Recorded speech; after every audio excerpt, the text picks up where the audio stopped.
ಭಾರತೀಯ ಜನತಾ ಪಕ್ಷ ಯಾವತ್ತೂ ಕೂಡ ಸಾಮಾಜಿಕ ನ್ಯಾಯ ಪರ ಇಲ್ಲ. I am making it very very clear. Bharatiya Janata Party was never in favor of social justice, never in favor of reservation, to bring all the people together, and they never believe in inclusive development. Inclusive development of the population of this country. See, there is a inequality among the people of Karnataka.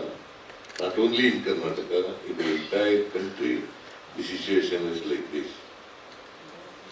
The BJP always, whenever Congress party brings,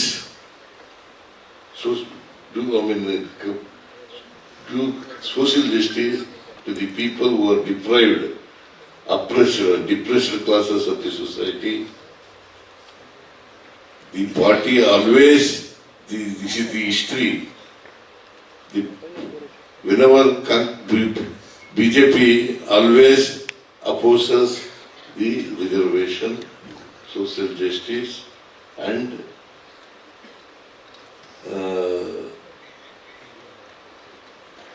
this is the truth.